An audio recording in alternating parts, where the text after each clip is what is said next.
Ya, assalamualaikum warahmatullahi wabarakatuh. Selamat datang, selamat berjumpa kembali dengan Bongas Ngerumpi, ngobrol untuk merealisasikan mimpi. Nah, sekarang kita di pertemuan ketiga, tayangan ketiga, dan kali ini saya kedatangan narasumber yang sangat luar biasa. Tiada lain dan tiada bukan, siapa namanya? Barbara. Barbara. No. Siapa namanya? Perkenalkan, nama saya Sulistiani Yandan Dewi, KD. Iya. Biasa dipanggil Barbara tadi. Terus apalagi pertanyaannya, Kak? Pertanyaannya. Nah, sekarang kan kedua kalinya kita mendatangkan narasumber. Yang pertama itu duta Cashpro kita, Silvi ya, dan sekarang itu Mbak Dewi. Nah, sekarang kita akan membahas tentang peran gender di keluarga. Tetapi sebelum itu, karena kita menunggu teman-teman supaya nonton, dan sekali lagi untuk teman-teman sekarang, untuk teman-teman kalau misalkan pengen dapat hadiah, jadi di podcast di ngobrol Bongas Ngerumpi ini ada hadiahnya Mbak Dewi. Ada. 3 orang pemenang. Dan caranya gampang banget. Yang pertama yaitu kalian kalau misalkan udah gabung, langsung tolong tulis di kolom komentar. Yang pertama yaitu daftar hadir nama kalian, terus juga ikuti sampai selesai dan jawab pertanyaannya. Nanti pertanyaannya akan diajukan oleh Mbak Dewi, seperti itu. Betul. Nah, sekarang Mbak Dewi, sebelum kita masuk ke inti pembahasan, Mbak Dewi kan sekarang kegiatannya tidak seperti biasanya karena ada COVID-19. Nah, kegiatan apa saja yang sekarang dilakukan oleh Mbak Dewi di pekerjaan sekarang ya? Iya. Sebelumnya pekerjaannya apa gitu, dijelasinnya. Profil dulu ya. Ya, profil dulu. Ya, tadi sudah disebutkan nama saya Sulistiani Yandan Dewi. Kebetulan nama panggilan saya bebas. Mau Sulis, mau Andan, mau Dewi, mau Barbara silakan. Usia kebetulan saat ini masih 20 tahun. Saya beranak 2. Beranak 2. Sudah beranak 2. Suami masih 1. Suami masih 1, mau nambah? Enggak, 1 aja cukup. Satu aja cukup, oke. Kebetulan saya bekerja di Yayasan Kusuma Bongas itu baru kurang lebih 6 tahun, Kak. Nah, 6 tahun, berarti kakak kelas saya udah baru 3 tahun baru 3 Saya tahun. juga baru 6 tahun. Dan sekarang ya, Mbak Dewi ini udah 6 tahun. Nah, pengalaman apa saja sih sebelum ada COVID nih ya Mbak ya? Sebelum ada COVID, di yayasan tuh ada kegiatan apa saja yang menurut Mbak Dewi itu mengasihkan buat teman-teman? Yang paling mengasihkan ya tentunya memang pengalaman pertama ya Kak Ade. Kayak pandangan pertama. Oh, cinta pertama. Cinta pertama. Ya sampai kapanpun memang nggak akan bisa lupa Kak. Betul. Apalagi mungkin kenapa saya memilih Yayasan Kusuma Bongas. Kebetulan background sih saya dari bidan. Bidan, oke. Berarti kesehatan ya. Betul. Ya? Tenaga medis, background dari bidan. Kebetulan sebelum di Yayasan Kusuma Bongas, saya menjadi asisten bidan di BPM. BPM, apa tuh BPM? Bidan Praktek Mandiri di Ibu Haja Ida Mahmuda. Kebetulan di situ saya kurang lebih 3 tahun.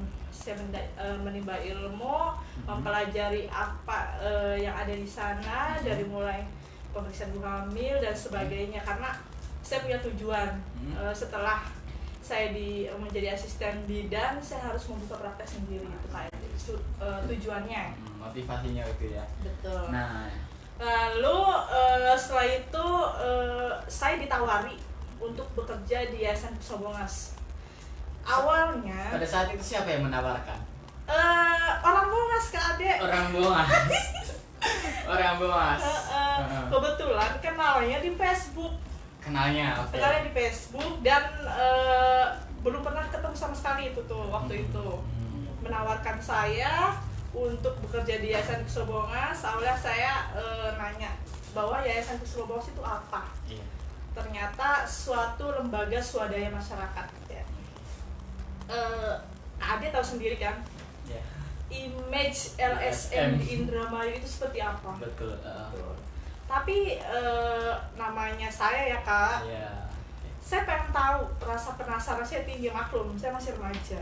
Pada saat itu Enggak, saat ini juga.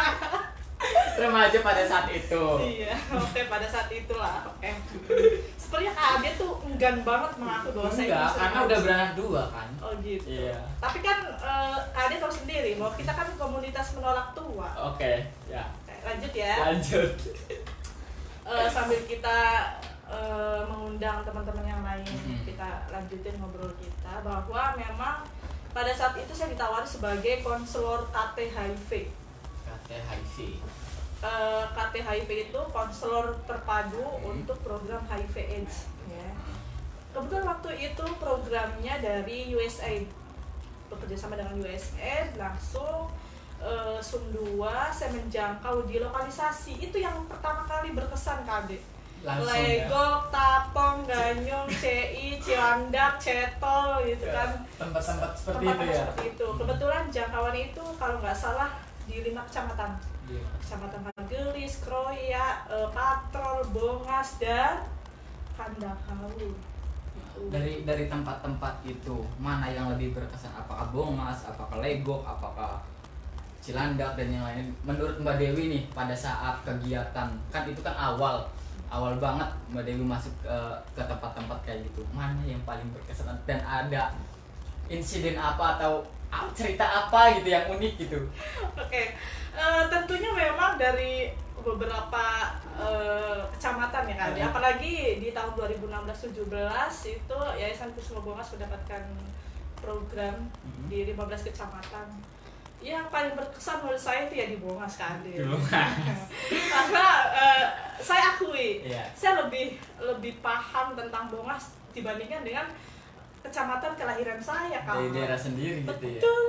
Jadi banyak sekali sebenarnya Bongas itu bisa dikatakan unik ya, lengkap sekali gitu ya. Lengkap kan. Lengkap sekali. Jadi nah buat Mbak Dewi itu kan kegiatan-kegiatan yang bener-bener yang menurut kita mengasihkan, senang, happy ketika melakukan kegiatan-kegiatan seperti itu. Nah pada saat ini kan kita menghadapi yang COVID-19, di mana kita diwajibkan untuk physical distancing, tidak melakukan kerumunan, dan sedangkan kegiatan-kegiatan kita itu bersifatnya mengumpulkan orang seperti itu. Nah pada saat ini Mbak Dewi, apa sih yang dirasakan ketika menghadapi situasi kayak ini?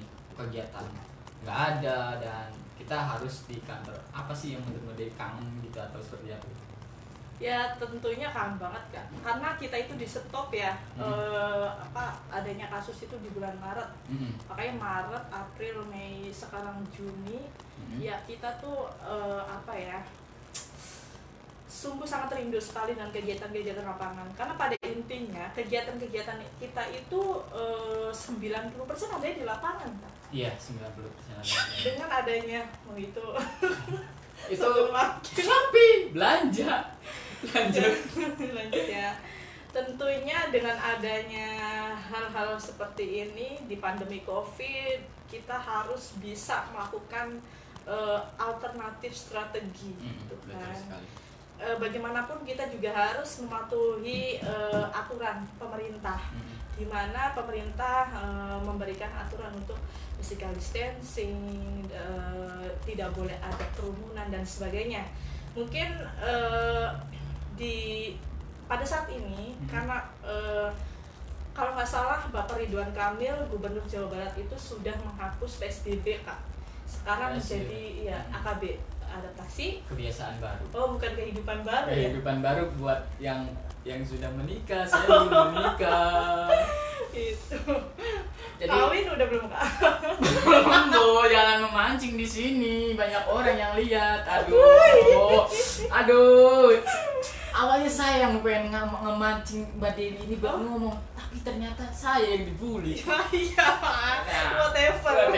Laris tengah apa ya. Yang penting kita di sini happy dan pengen nyampein informasi-informasi yang semoga aja bermanfaat buat teman-teman gitu ya. Nah, itu kan kegiatannya kadang-kadang saya juga sama kerjanya sama satu tim dan saya di bidang bagian penyuluhan di sekolah. Kadang-kadang saya juga kangen dengan situasi sekolah, situasi penyuluhan di mana anak-anak antusias ingin tahu informasi yang kita bagikan sama teman-teman gitu. Kadang-kadang kapan sih ya corona ini berakhir, terus bisa kegiatan lagi, bisa ngumpul bareng lagi, karena hal-hal seperti itu yang menurut teman-teman mungkin sepele tapi menurut kita itu kangen banget gitu ya Mbak ya. Betul. Tidak hanya kita sih benar Kak, teman-teman dari kader komunitas kita pun sebenarnya sama, ingin ada kegiatan, ingin kumpul-kumpul, apalagi kita habis menjalankan yang namanya Jambore Hari AIDS Sedunia. Biasanya kita ada penutupan Kak, kita nggak keburu tuh, kalau bahasa Jawanya nggak kebedag. Aku bedag men, kagak bedag. Jadi nggak keburu Kak. Makanya teman-teman juga apa sih kegiatannya, kalau ada kegiatan ajak-ajak sih, sering sih Kak. Dari WA pribadi atau inbox mereka menanyakan kegiatan. Mungkin pada saat ini yang memang sudah penerapannya AKB, kita harus mesti ada strategi solution untuk kedepannya, apakah memang penjangkauan kita akan dilakukan per region supaya tidak ada kumpul-kumpul, atau memang kita tetap mengadakan kegiatan tapi adanya pembatasan peserta gitu Kak. Karena bagaimanapun khawatir kalau kita lost teman-teman, namanya remaja ya Kak. Iya. Ya masih Agak labil sedikit kayak susah saya gitu mungkin. Iya, gitu. ya labil-labil banget. Jadi masih 20 tahun Kak, makanya masih labil gitu. Kali dua ya. Jadi kita lagi berusaha gimana strateginya biar kita bisa kumpul, entah itu dengan protokol kesehatan yang harus dipenuhi dan Pasti, yang lain-lainnya kalau gitu ya. Nah, buat teman-teman sekali lagi jangan lupa kalau misalkan baru bergabung kalian harus daftar hadir, terus juga ikuti sampai selesai karena pertanyaannya bakal berkaitan dengan apa yang kita bahas dan juga jawabannya yang tepat gitu. Jadi buat teman-teman yang baru hadir, cepetan daftar hadir di kolom komentarnya. Nah sekarang gini Mbak, kita ada pembahasan yang di request oleh teman-teman. Jadi buat teman-teman juga kalau misalkan punya apa namanya ya pemikiran, Kang tolong bahasin tentang ini, teman-teman juga bisa. Jadi pembahasan boleh request ya kayak boleh request. Boleh. Apa yang menjadi, misalnya apa yang mau dibahas nih untuk minggu depan, boleh request by inbox, boleh kalau tahu nomornya Kak Ade boleh, tapi jangan baper ya kalau ya, tahu. karena saya baperan orangnya. Nah gini Mbak Dewi, nah sekarang kan kita di salah satu kegiatan kita itu ada penyuluhan terkait gender Mbak Dewi. Gender apa gendar Kak? Gendar menurut teman-teman, tapi menurut saya gender. Nah menurut Mbak Dewi sendiri apa sih itu gender? Gender itu kalau menurut saya sifat perempuan dan laki-laki Kak. Terus yang memang di situ ada norma, ada karakteristik, ada peran, ada hubungan antara masyarakat dengan masyarakat lain, dan di situ ada konstruksi sosial. Jadi sebenarnya gender itu yang menciptakan masyarakat, tapi seiringnya waktu bisa berubah Kak. Mungkin dari perempuan yang didiskriminasi, suatu saat nanti laki-laki yang didiskriminasi Kak. Jadi intinya gender itu yang dibentuk oleh masyarakat budaya. Jadi nah Wikipedia pun pernah menuliskan bahwa peran gender adalah peran-peran yang dilaksanakan oleh perempuan dan laki-laki menyangkut hak-hak dan kewajiban mereka seperti mengasuh anak dan mencari nafkah bagi keluarga. Secara sosial peran gender ini dilekatkan pada jenis kelamin yang tadi Mbak Dewi bilang. Nah, seperti peran mencari nafkah selalu dikaitkan pada laki-laki. Jadi menurut masyarakat yang beredar ya laki-laki untuk cari nafkah, perempuan ya untuk ibaratnya apa? Dapur, sumur, kasur. Nah, seperti itu. Jadi 3S Kak. Apa? 3S. 3S apa? Sumur, dapur, kasur. 3 ur. Dapur, sumur, kasur.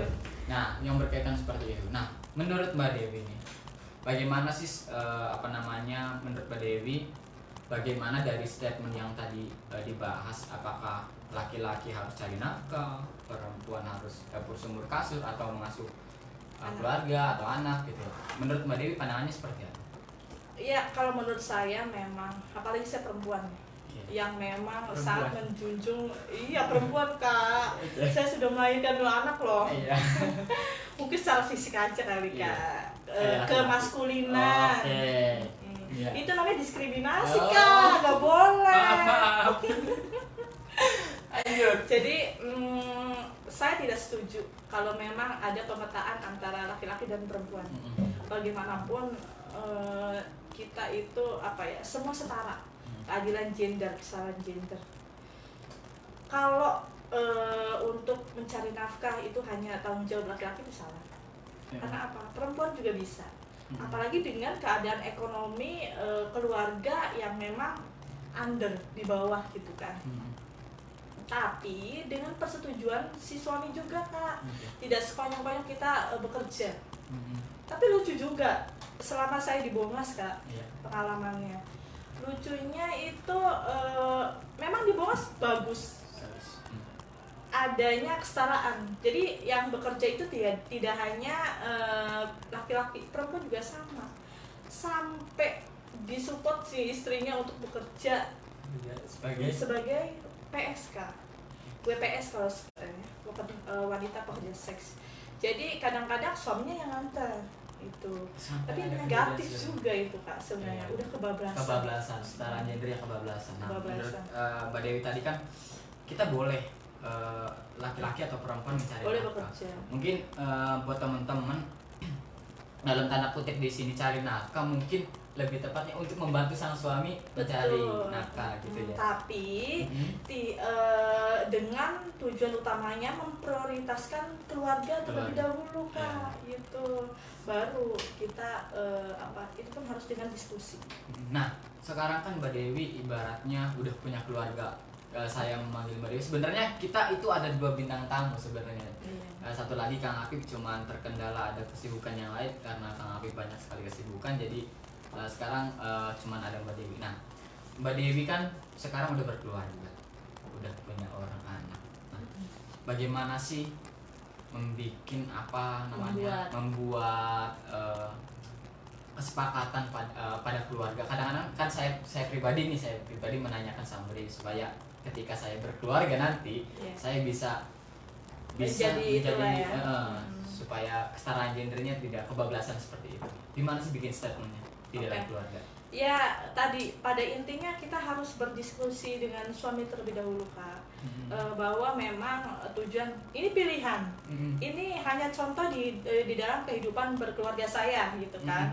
Semua orang mempunyai pilihan. Itu hak masing-masing.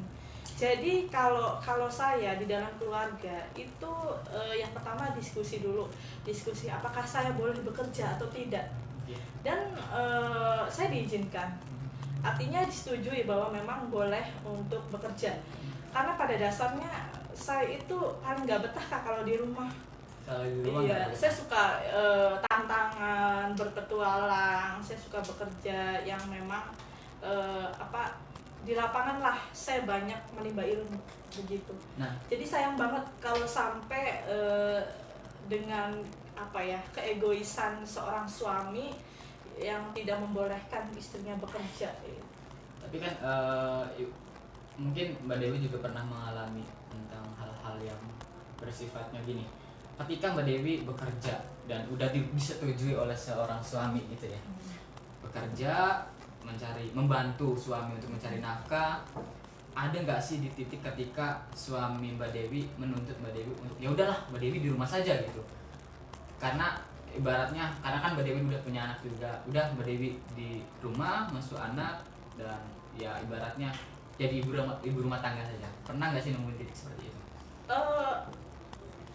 Kalau posisi pertanyaan seperti itu terbalik Kak. Jadi pada intinya ini kita sudah berbicara ke problematika ya, problematika keluarga. Ternyata Kak Ade ini pinter ngorek-ngorek. Ngorek-ngorek keluarga saya.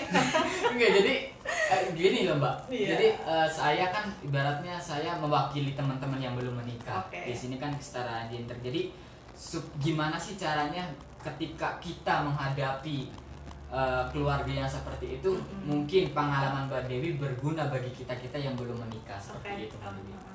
Jadi sebenarnya bukan suami yang meminta saya berhenti bekerja. Pada titik paling apa ya, paling akhir saya mendapatkan komplain dari suami bahwa saya sering pulang malam, Kak. Karena kerjaan tahu sendiri lah ya, Mbak ya. Tahu sendiri, Kak Ya, Adek. saya juga merasakan kerja sampai malam dan itu bukan apa ya, memang kita harus kerja kayak gitu ya, Mbak ya. Betul, Dan pekerjaan kita memang seperti itu. Kerjanya malam karena ada penyuluhan malam gitu. Betul, karena yang kita jangkau itu komunitas loh Iya, ya, Kak. komunitas. Itu nggak bisa. Nggak bisa diatur Nggak bisa, bukan nggak bisa diatur. Enggak, maksudnya gini, Waktunya waktunya nggak bisa. Waktunya nggak bisa diatur Iya. semau kita. Iya. Jadi kita yang mengalah untuk bisa apa ya, mensinkronkan waktu kita dengan mereka. Jadi kita tidak perlu egois bahwa kalian harus mau diedukasi jam sekian, tidak. Makanya kenapa dari dulu saya sudah jelaskan pekerjaan saya di sini seperti apa gitu kan. Ya pada dasarnya beban ganda, Kak. Beban ganda. Ini istilah dalam gender, beban ganda. Di satu sisi saya itu pekerja, di sisi lain saya seorang bapak ibu.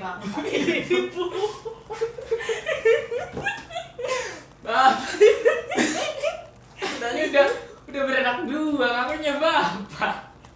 Ibu rumah tangga. Aduh, Kak. Maklum.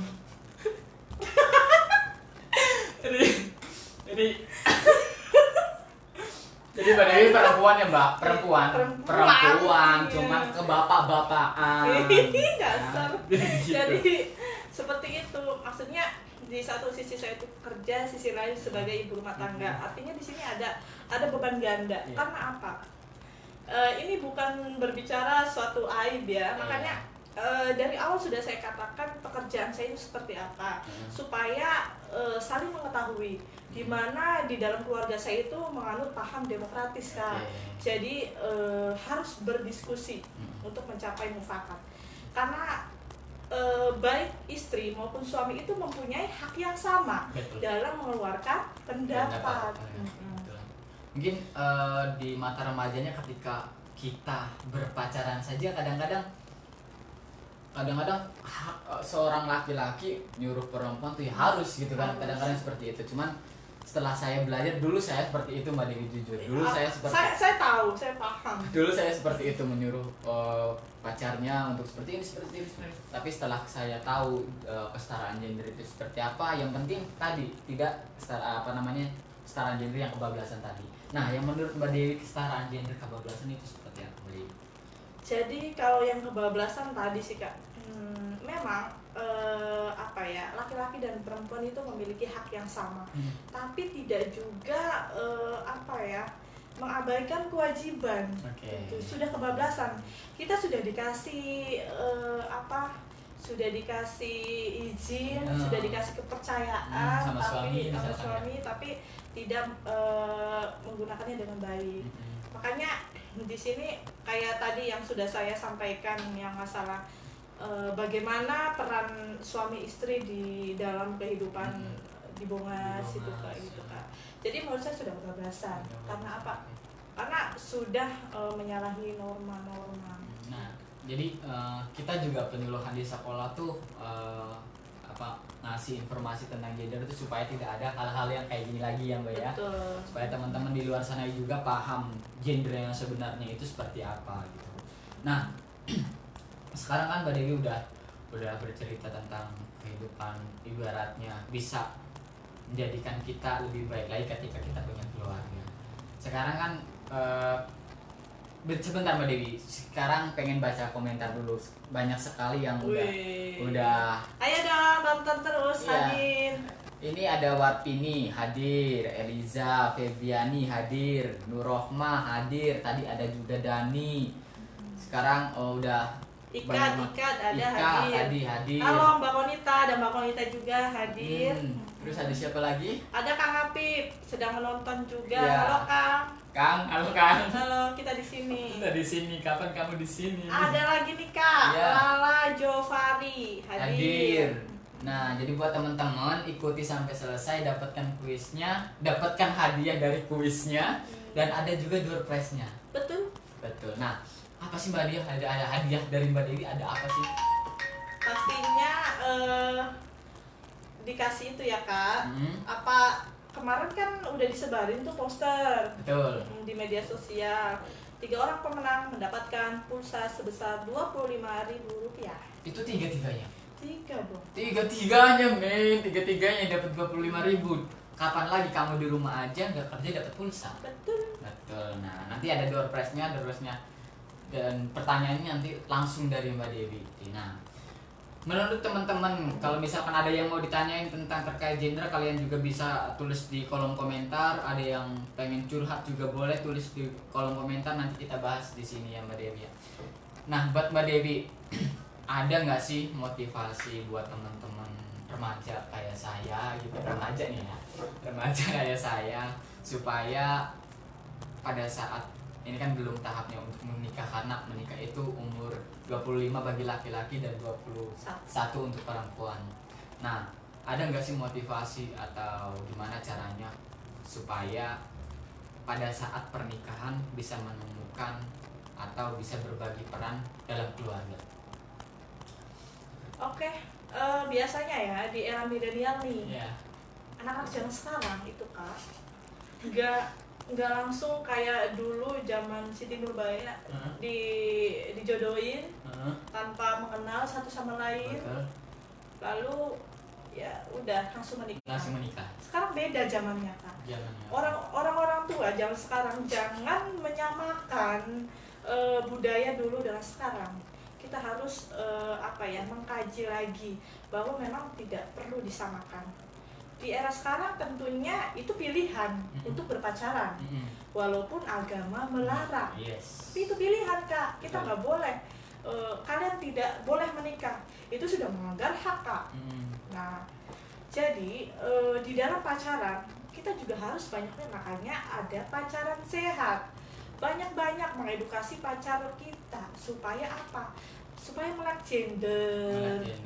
Supaya apa lagi? Dia paham tentang hak-hak reproduksi. Tentunya Kak, misalnya tadi kan yang Kak Ade minta kan jika saya gitu Iya, kan. jika saya. Nah, jika saya akan menikah. Jadi itu yang perlu diedukasi. Bahwa perempuan itu, Kak Ade tahu nggak sih perempuan itu apa menurut Kak Ade? Kok saya nanya ya? Boleh kan? Boleh, nggak apa-apa. Jadi kita di sini ngobrol santai, Mbak. Nggak harus saya aja yang menanya atau Mbak Dewi aja yang menanya. Oke, Jadi, sekarang saya menanyakan dengan Kak Ade.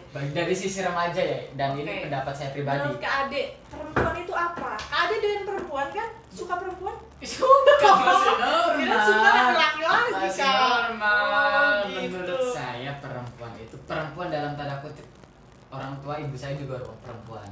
Apakah perempuan ibu saya, apakah pacar saya? Saya sudah laku. Oh, udah laku ya Udah Kak. laku. Ini promosi atau apa? Promosi lah. Promosi, oke. Halo, ada Pak Sekdes, Pak Sukarto. Halo sedang Pak Sukarto, menonton. Sekdes. Selamat. Pantengin terus ya Kak Ade. Pantengin. 25.000 lumayan Pak. Lumayan Pak. Ada siapa lagi Kak? Ada Zahrani Mon. Zah. Mon. Moon. Moon. Mon Bulan kali. Kak. Oh, Moon, oke. Ustaz, silakan. Nah, menurut saya kalau misalkan dalam tanda kutip perempuan ini orang tua ya, orang tua atau ibu saya, perempuan itu ya, Perspektif umum Kak. oh perspektif umum, oke. Perempuan itu yang pertama ya pasangan dari laki-laki ya, dan menurut saya perempuan itu harus apa ya, harus disayangi gitu kan Mbak. Betul. Mbak Dewi juga harus disayangi. Aku sedih ya. Harus disayangi, terus harus saling mengerti satu sama lain, karena saya jujur ya Bu, Mbak, saya udah bekerja sedangkan pasangan saya masih sekolah, jadi banyak sekali pemikiran-pemikiran yang berbeda, kita jadi harus saling mengerti. Dan juga perempuan itu menurut saya kata ujinya bidadari dunia, jadi harus disayangi, harus dicintai, harus benar-benar dimuliakan lah. Kadang-kadang ada oknum-oknum tertentu yang mengatakan ya bahwa ya perempuan lebih rendah derajatnya daripada laki-laki. Saya tidak seperti itu. Kalau misalkan pacar saya kuliah Mbak, pacar saya kuliah, sedangkan saya pribadi tidak kuliah. Tapi saya coba mendorong sebisa saya, semaksimal saya untuk udah kalau memang jalan kamu untuk belajar ya silakan untuk ilmu setinggi tingginya. Nah menurut Mbak Dewi ada nggak sih yang harus diperbaiki dari diri saya seperti itu? Yang perlu diperbaiki tentunya diri kita sendirilah yang menilai.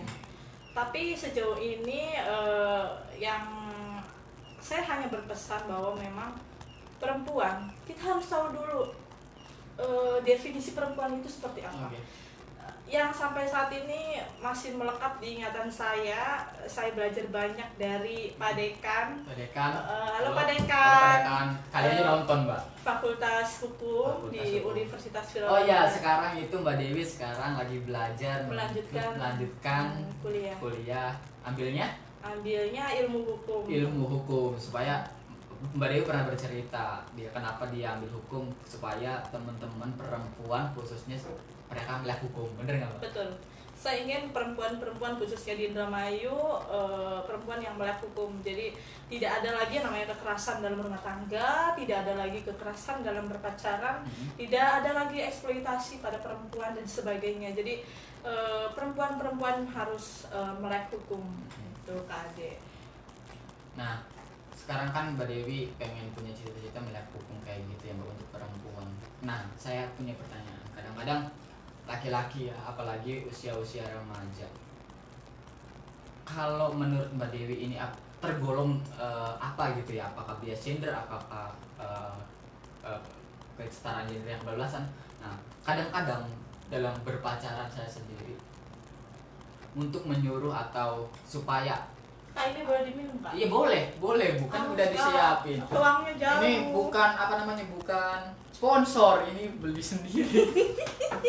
Beli sendiri, belum ada sponsor. Jadi buat ibu-ibu, bapak-bapak yang pengen endorse, pengen promosi lewat Remaja Bongas Peduli Cashpro bisa nih. Misalkan kue ada di sini atau minuman apa ada di sini, nggak apa-apa, boleh maksudnya Mbak ya? Betul. Boleh. Nah, iya, kali ada yang mau kontribusi ke sini. iya, nah gitu, betul itu kayak kita nggak pernah melarang untuk apa-apa, jadi enggak, supaya gimana caranya orang Bongas berwirausaha di Bongas dan berkembang di Bongas bisa lebih dari itu gitu ya Mbak ya.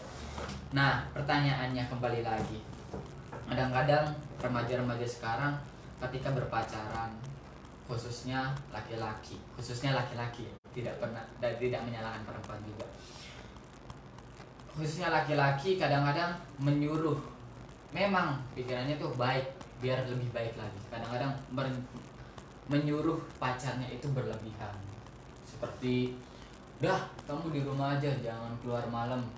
Memang niatnya baik, tapi kadang-kadang si perempuannya ini pengen kerja kelompok kah, pengen nganter orang tua kah, nganter ini kah, di hal yang positif juga. Nah menurut Mbak Dewi itu masuknya ke golongan gender apa? Namanya bias gender. Bias gender. Jadi yang namanya bias gender itu ada di mana kondisi yang merugikan salah satu pihak. Kayak tadi, punya hak nggak si laki-laki atau pacar kepada pacar perempuannya? Punya hak nggak Kak menurut Kak Ade? Punya. Gimana pertanyaannya?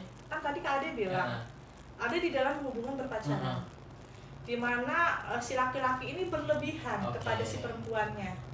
Lalu jangan keluar malam, padahal niatnya itu untuk kerja kelompok misalnya. Baik. Nah menurut saya itu namanya bias gender, di mana kondisi tersebut itu merugikan salah satu si laki-laki atau si perempuan gitu Kak. Ini kan posisi di sini berarti merugikan perempuan dong. Iya, betul. Dia mau melakukan sesuatu yang positif tapi dilarang sama pacarnya. Apakah di sini pacarnya punya hak menurut Kak Ade? Punya hak Kak? Kalau menurut saya tidak, karena belum ada ikatan apapun yang resmi menurut agama dan negara gitu. Tentunya yang punya hak siapa? Orang tua. Jika orang tua mengizinkan ya sudah gitu kan. Karena apa? Ya usia anak itu tetap menjadi perlindungan orang tua, wajib dilindungi. Kak Ade masih ingat tepuk hak anak? Tahu. Kayaknya mah. Tepuk hak anak. Hak hidup, tumbuh kembang, perlindungan, partisipasi itu. Yeay. Nah, sekarang ada pertanyaan Mbak Dewi dari Nurrohma. Oke.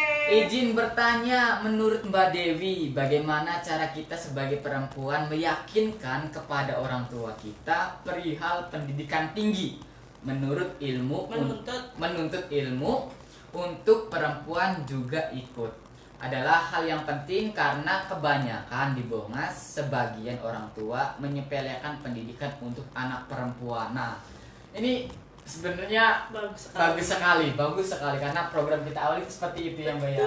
Nah, pertanyaannya Nurrohma ini seperti itu. Oke, saya akan mencoba menjawab pertanyaan dari Nurrohma. Mohon maaf jika ada yang kurang ya Kak. Memang betul, ini berhubung di Bongas ya, ada itu ya. Pertanyaannya ada Bongas kan? Ada Jadi Bongas. secara khusus. Secara khusus. Mungkin Nurrohma ini orang Bongas ya. Betul, Ya. makanya dia berbicara mungkin dengan fenomena di Bongas Ya. yang memang masih adanya ketimpangan gender kan, di mana hak untuk mendapatkan pendidikan yang lebih tinggi untuk perempuan itu susah. Itu maksudnya. Masih belum meningkat. Iya. Ini yang menjadi problem kita dan kita sebenarnya ada program yang namanya Bright Promise dan Novo. Kebetulan di dua SD wilayah BP dan 2 SD di wilayah Novo itu kita karena apa? Kita merambah ke SD karena memang yang paling efektif itu di SD, dimana kita harus menanamkan cita-cita sedini mungkin. Nah, di situ kita memotivasi anak dalam mengejar cita-cita. Makanya kita menjangkau anak-anak tentunya dengan metode yang menarik, yang sangat menarik. Agar apa? Agar anak tertarik. Dari mulai kita mengedukasi, kita sendiri sebagai tim mengedukasi, kita mendatangkan tim profesi dari medis, angkatan kepolisian, dari TNI gitu kan. Akan langsung profesi ke anak-anak agar mereka tahu gitu kan, agar mereka tahu bagaimana sih untuk mencapai polisi, sekolahnya bagaimana, cara-caranya bagaimana, persyaratannya gimana, itu dikupas tuntas di situ. Kita juga mendatangkan dokter, ada dokter gigi, ada dokter umum, ada bidan, ada perawat juga di situ. Jadi mereka supaya karena apa? Setelah waktu dilakukannya FGD, kita identifikasi itu masih minim pengetahuan anak-anak terkait profesi. Jadi anak-anak SD itu khususnya di Kecamatan Bongas, dia nggak banyak cita-cita itu hanya polisi, guru, sama dokter. Udah itu aja. Tapi padahal profesi itu banyak sekali. Jadi kita turun ke SD itu mengenalkan bahwasanya cita-cita itu bukan hanya itu aja loh, cita itu banyak, dan juga pendidikannya juga, misalkan pengen jadi dokter harus ambilnya ini seperti itu. Nah, di sini kan Nurrohma mana untuk meyakinkan ke orang tua. Nah, tentunya selain anak, kita juga menjangkau orang tua melalui pada saat evaluasi program kita itu menyasar orang tua juga, di mana di situ orang tua si anak yang memang dia mempunyai tujuan untuk berpendidikan tinggi. Kita datangkan orang tuanya satu-satu, apakah si anak berani? Kita tantang dulu ke anak, apakah si anak berani menyampaikan ke orang tua? Itu kan Kak Ade. Nah, anak sebagian besar berani. Tapi mungkin tadi pemahaman orang tua. Pemahaman orang tua bahwa berpendidikan tinggi itu penting, dan pendidikan itu merupakan hak seorang anak, ya. Tapi kita juga harus mengukur apa? Mengukur kemampuan orang tua. Dan sekarang itu sebenarnya yang paling krusial atau konkret itu Kak Ade. Jadi mereka menuntut untuk berpendidikan, tapi seakan-akan hanya bermain-main, Kak. Betul. Tidak serius. Kalau menurut saya, kalau anak yang serius itu akan mencari berbagai alternatif untuk mendapatkan sesuatu yang diimpikan, diraih. Misalnya kan sekarang banyak tuh melalui bidik misi, melalui apalagi tuh Kak, ya pokoknya jalur-jalur zonasi dan sebagainya. Itu alternatif. Pinter-pinter kita bagaimana kita menyampaikan sesuatu ke orang tua, bagaimana kita bisa mengedukasi orang tua dengan orang tua yang minim pengetahuan. Bagaimanapun juga orang tua itu ingin yang terbaik untuk anak-anaknya. Mungkin lingkungan juga berpengaruh ketika di saya pribadi, lingkungan kampung saya pribadi, ketika si orang tua itu lingkungannya tidak ada remaja yang kuliah dan bekerja mendapatkan uang, bisa ngirim uang ke orang tua, bisa membahagiakan orang tua lewat pekerjaannya. Jadi si orang tua yang anaknya ingin kuliah atau ke perguruan tinggi itu mendefinisikannya atau menyamakan dengan tetangga tersebut, Mbak Dewi. Nah, mungkin yang dialami Nur Rohma mungkin saja seperti itu. Jadi gimana caranya orang tua itu, mungkin misalkan saya yang di posisi Nur Rohma, mungkin saya akan berpendapat gini. Saya akan meyakinkan orang tua dan menunjukkan contoh-contoh, ini loh anak ini kuliah dan sekarang sukses. Mungkin tapi kan dengan jangka waktu yang lebih lama untuk menjadi pekerjaan tersebut. Seperti itu Mbak Dewi. Menurut Mbak Dewi seperti itu? Iya. Memang sangat sulit sekali Bu Mas ketika banyak orang tua yang selalu menyamakan atau membandingkan. Ya, kadang-kadang apalagi anak-anak minder kalau misalkan dibanding-bandingkan tuh. Itu, kita tidak boleh sebenarnya membanding-bandingkan, itu namanya diskriminasi kan. Nah, yang saya lihat dengan kacamata saya di Bongas selama kurang lebih 6 tahun itu, banyak orang tua yang lebih membanding-bandingkan anaknya dengan orang lain. Jadi dibandingkannya bukan dalam hal pendidikan, tapi dalam hal ekonomi. Finansial. Prioritas orang tua itu di Bongas, khususnya karena Nur Rohma ini sangat spesifik di Bongas, itu lebih prioritas dalam hal ekonomi. Keuangan, bukan pendidikan. Nah, inilah tugas kita bersama. Tentu ini akan sangat sulit dan tidak instan. Kita juga membangun suatu hal yang kegiatan yang positif itu tidak sehari, 1 bulan atau 2 bulan, 1 tahun, bahkan 2 tahun itu tidak langsung instan. Adanya perubahan. Tentu perubahan yang signifikan itu dengan melalui proses-proses yang sangat panjang. Apalagi kita melawan budaya, Kak. Ini sudah membudaya loh. Benar. Begitu. Bagaimana keyakinan hati kita untuk untuk berpendidikan tinggi dan meyakinkan orang tua. Kalau orang tua dikasih arah tentunya yang baik-baik ya, karena memang bagaimanapun orang tua kita, orang tua juga akan luluh. Kita juga menunjukkan bahwa kita itu mampu bersaing, bahwa kita itu memang berniat untuk melanjutkan pendidikan yang lebih tinggi. Saya yakin orang tua juga akan setuju dan luluh, Kak. Karena orang tua itu mau yang terbaik untuk anaknya. Gitu. Gimana pun juga ketika orang tua ya pengennya sih, kadang-kadang orang tua pengennya sih, saya pernah mendatangi satu keluarga yang tidak mampu dalam faktor ekonomi, tetapi anaknya pengen sekolah banget. Dan sekarang ada lulusan Bongas, Mbak Dewi, dia dikatakan menengah ke bawah ekonominya. Dia melewati jalur organisasi sebuah organisasi agama, lewat organisasi agama, dan alhamdulillah ya CC, dan tahun depan insya Allah dia bakalan pergi ke Jepang untuk kuliah. Tuh, alhamdulillah ya. Alhamdulillah. Dimana ada niat, di situ ada jalan. Itu sih kuncinya menurut saya, Kak. Untuk pertanyaannya dari Denuro. Jadi semoga apa yang Mbak Dewi sarankan bisa bermanfaat bagi Nur Rohma gitu ya. Kalau masih belum puas, silakan dipuaskan ke sini ya. Datang ke mana Mbak Dewi? Ke hatimu. Celebuk. Yayasan Kusuma Bongas, jalan apa? Bukan jalan, Desa Bongas. Desa Bongas. Blok Pentil. RT 03 RW 01 Kecamatan Bongas, Kabupaten Indramayu. Jadi mungkin kalau misalkan teman-teman malu untuk main, bisa inbox ke Remaja Bongas Peduli Cashpro. Dan satu lagi kita punya Instagram namanya Sobat Retro. Di situ banyak sekali informasi-informasi tentang gender, tentang HIV, tentang kesehatan reproduksi dan juga nafsa gitu ya. Jadi dan juga ada hal-hal menarik lainnya yang mungkin saja bisa bermanfaat bagi teman-teman. Nah, sekarang waktunya tinggal sebentar lagi. Jadi buat teman-teman silahkan daftar hadir. Hadir dong. Hadir. Nah, terus ikuti vlog ini sampai selesai, perbincangan ini sampai selesai.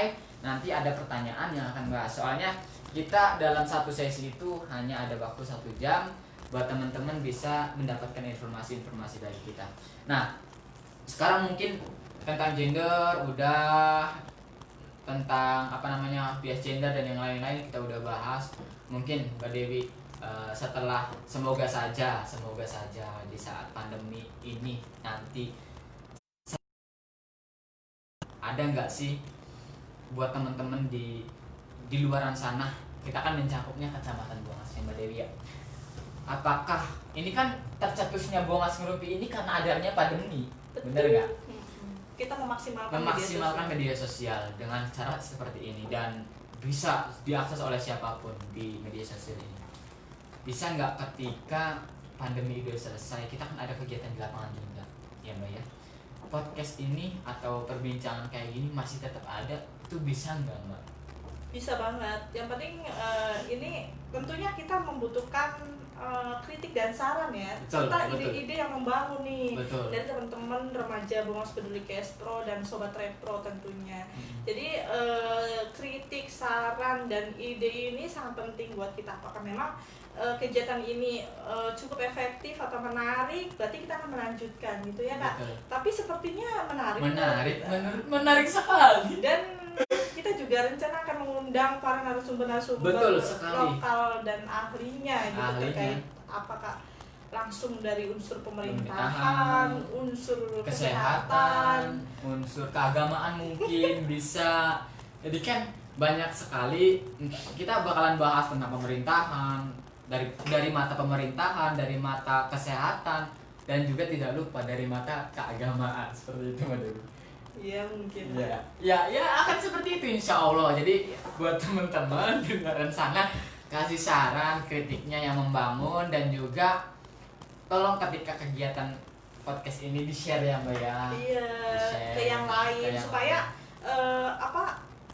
kegiatan ini tidak mubazir dan semua bisa secara rata mendapatkan informasi ya kayak informasi secara langsung gitu, walaupun kita tidak bisa bertatap muka, kita bisa bertatap di layar tapi tidak bisa untuk memegang, mohon maaf. Iya, kita hanya bisa di layar saja ya. Cukup di rumah saja Kak Ade.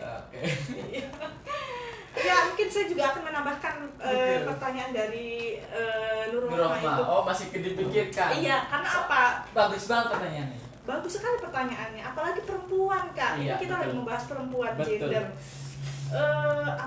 Teman-teman yang masih remaja pun yang memiliki ambisi yang sangat luar biasa gitu kan, disalurkan secara positif melalui karya pendidikan, ide kreatif dan sebagainya. Seusia saya gitu masih ingin belajar, masih ingin melanjutkan. Jadi jangan pantang menyerah untuk teman-teman yang masih muda nih, masih milenial. Jangan menyerah, terus orang tua dikasih arahan dan sebagainya supaya makin mantap tujuannya. Banyak jalan menuju Roma. Kalau punya cita-cita, impian, kita harus punya ambisi yang kuat untuk meraih. Jadi ekonomi itu bukan halangan lagi. Ekonomi bukan halangan, yang penting keyakinan hati. Keyakinan hati, keyakinan hati, betul sekali. Jadi buat teman-teman jangan pernah menyerah, jangan pernah minder dengan omongan-omongan yang. Halo Agung, ada Agung Permana. Halo Agung, ini PE kita ya Mbak? Iya, ini PE kita. Alumni PE kita. Jadi kita juga banyak sekali kader-kader di luar sana yang bisa menyebarkan informasi melalui teman-temannya gitu ya Mbak. Nah, sekarang kan Mbak Dewi udah menceritakan dan sudah menjawab. Sebentar lagi kita udah selesai juga. Udah disiapin kah pertanyaan yang akan dilontarkan buat teman-teman di sana? Jadi buat teman-teman sebentar lagi kuis. Halo Nopita, stay tune ya. Bentar lagi ada pertanyaan dari kita. Halo Nopita.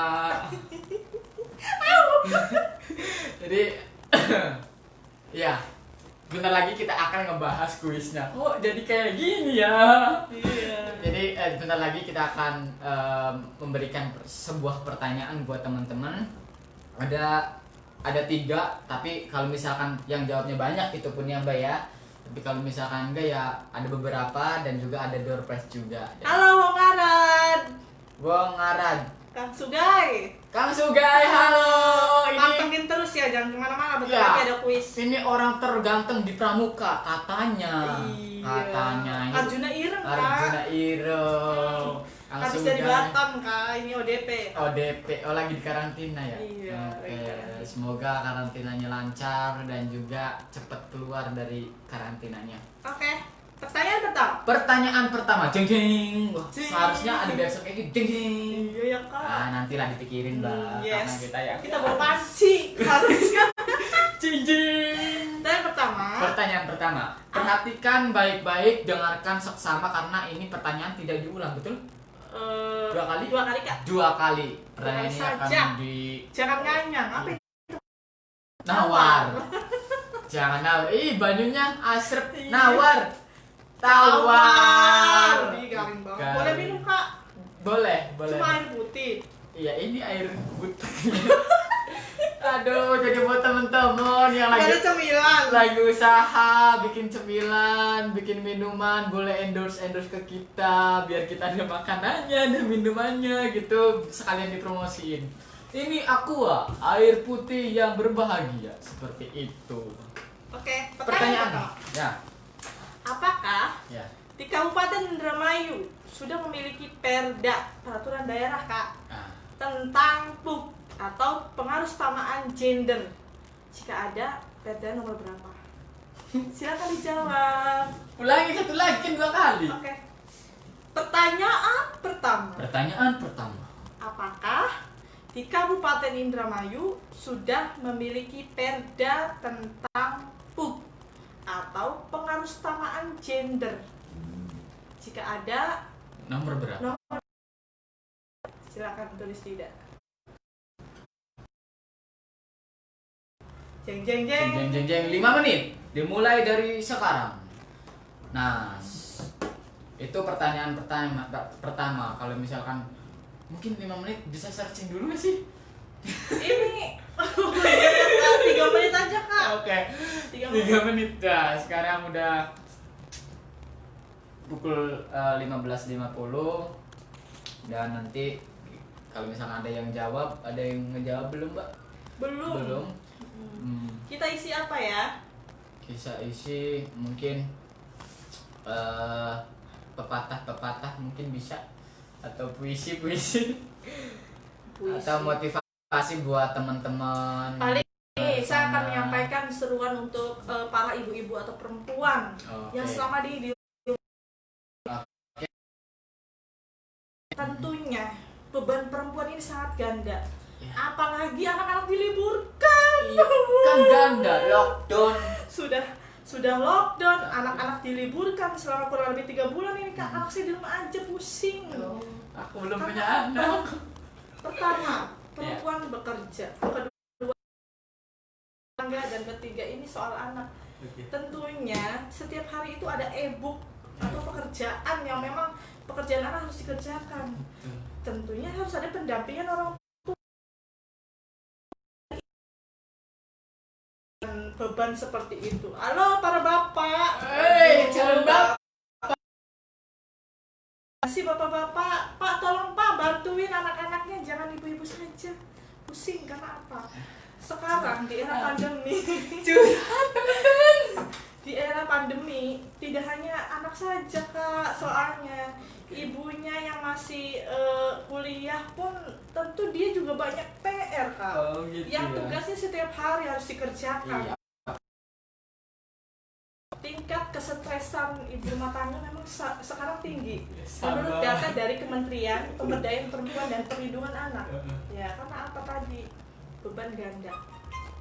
Dan Lalu serta diikuti dengan kebijakan belajar dari rumah, school from home, menyebabkan perempuan menanggung multi beban atau beban ganda. Tekanan sosial lebih hebat dan kuat ditunjukkan kepada perempuan agar mampu menjalankan berbagai peran sebagai konsekuensi diberlakukannya kebijakan untuk menghentikan penyebaran COVID-19.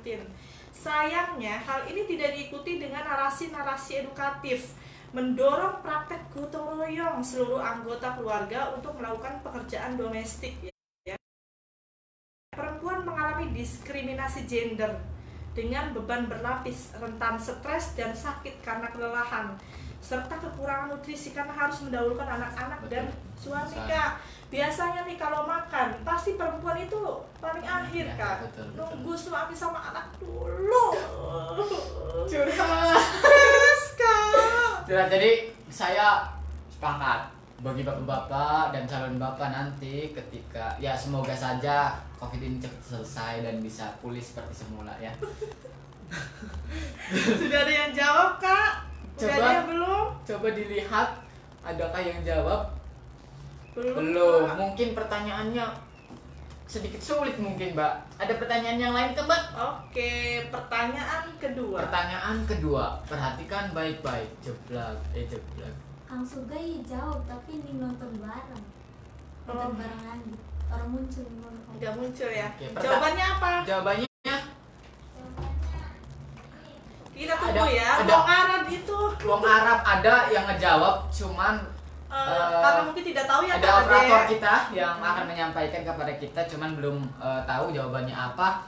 Nanti kita tunggu dulu supaya supaya apa Ini, namanya? Kak, Ya. ada itu dari Zahranimon tuh siapa, Kak? Mun. Zahranimon, muter-muter baik ku, Mbak. Sinyal Sinyal bongas ya tan kene kuno. Sinyal kana. Ning bongas, ning kanda kayaknya Mas, soalnya Di sini lancar. di sini lancar karena di sini juga saya lagi Melihat siaran juga. iya. Itu lah tempat saya. Ya, jadi Jawabannya tidak ada atau belum punya. jawabannya tidak ada atau belum punya. Jadi menurut Mbak Dewi itu benar atau salah? Betul sekali. Pertanyaan pertama dijawab oleh Wong Arab. Betul sekali jawabannya. Di Indramayu itu belum punya perda tentang pengarusamaan gender. Kebetulan apa Dinas Pemberdayaan Perempuan tuh, Kak sedang bikin memang Oh, perda, sedang bikin. Oke, sedang semoga dianalisis cepat selesai. oleh tim kita, Kak. Oke. Tim apa dari Fakultas Hukum. Jadi diserahkan ke LBH Undir. Semoga adanya Tentang perda pengarusamaan ini gender di Indramayu setara, lebih setara lah ya, setara. lebih dan lebih baik lagi. adil, keadilan. Selamat buat Wong Arad. Wong Arat. Pulsanya akan dikirim. Nanti ke pulsanya bapak akan saya. dikirim, dan kalau misalkan belum ada nomornya bisa di inbox. Kalau di komen nanti banyak yang ngechat, di inbox aja kirimin nomornya biar kami kirim Siap. hadiahnya. Oke, siap. Seperti itu. Eh, Pertanyaan Nomor nomor 2. Ya, pertanyaan nomor 2. Silakan. saya bacakan. Apakah wajar Ya. jika perempuan perlakuan kekerasan dalam berpacaran? Alasannya seperti apa? Ya. Silakan. Apakah wajar jika perempuan mendapatkan kekerasan dalam berpacaran?